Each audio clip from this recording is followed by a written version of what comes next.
which and the lesson plan that I decided to do was discovering the relationships in parallelogram properties. This caters to the New Jersey State Standards for Geometry, talking about proving the theorems of parallelograms. The two frameworks I used to structure my lesson plan was Covariational Reasoning Framework by Carlson et al. And the Van Healy Levels of Geometric Thinking that we've already discussed in class. I chose the Van Healy levels of geometric thinking, the 5 sequential levels of geometric thinking, which we've already discussed in the class. Also, in Knight 2006 performed a study of 68 pre-service mathematics teachers and discovered that most of the teachers were below level 3 and level 4 on the Van Healy scale, respectively. Also, Mason 2006 discovered that most students starting a high school geometry course think at the first or second level only. Usiskin 1982 concluded that about half of all geometry students leave senior high school geometry with only a junior high school conception of the subject.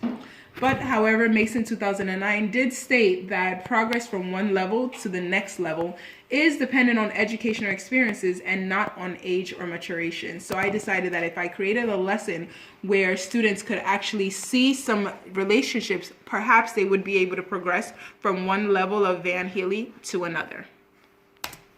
So I use a covariational reasoning framework, but although the framework does have 5 mental actions, I only stuck to the first 3. So mental action 1 through 3. Mental action 1 is just where students are coordinating the value of one variable with changes in the other, so they see the things changing together. Mental action 2 is coordinating the direction of change, so they can realize as this is increasing or decreasing, what's happening to the next one. And then mental action 3 is where they're able to coordinate the amount of change in one variable with the amount of changes in the other variable. Now how? I decided to use Geometer's Sketchpad, a technological tool for geometry, in order for students to see and observe the dynamic changes rather than the traditional static representation of pen and pencil that's usually in a geometry class. So here is an example of the task that I designed. So this is a pre-constructed parallelogram, and on this parallelogram students will be able to play with the parallelogram by changing the length of the sides, the angle measures if they're able to move it, swing it around, and as they're doing these things they will be able to see here how the sides and the angles are changing. I also included the slope because one of the questions that I do ask is this a parallelogram?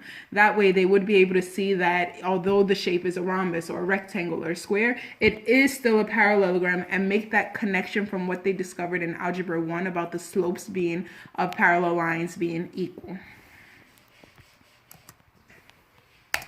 So sample questions to go along with this task is it possible to change one angle while keeping all other angles the same measure? Then I would ask them to explain why or why not. Also, to develop this covariational reasoning thinking, I also asked them, as the measure of angle G increases, I asked them to observe what happens to all the other angles.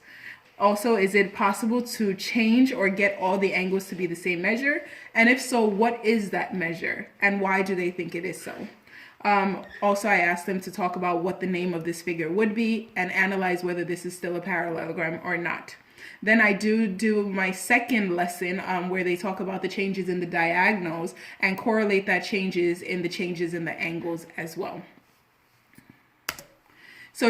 So my objective, or my humble theories, or what I believe the students will be able to do, is I believe that through this lesson they may be able to achieve level 4 on the Van Healy level. Now the reason why I believe so is because they will develop reasoning about necessary and sufficient things, understand implications, so if P then Q, and also developing alternate definitions, so understanding that the definition that they were given, the ones that they memorized, is not the only definition.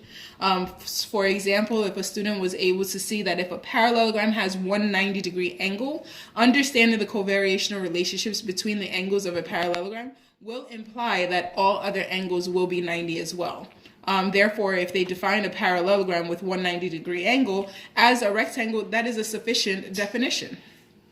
And I gave another example there. A sample assessment for me to actually see whether the students have achieved level 4 reasoning on the Van Healy framework, or if they've actually developed covariation or reason, would be something similar to this. A sample question, which would be in a parallelogram ABCD, if the measure of angle B is increased by r degrees, what do you expect to happen and why? And evidence of covariation, no reason, would be an answer somewhat similar to this. Angle C decreases by r degrees, angle D increases by r degrees, and so on and so forth. Here are the references that I did use in order to develop my lesson plan. Thank you.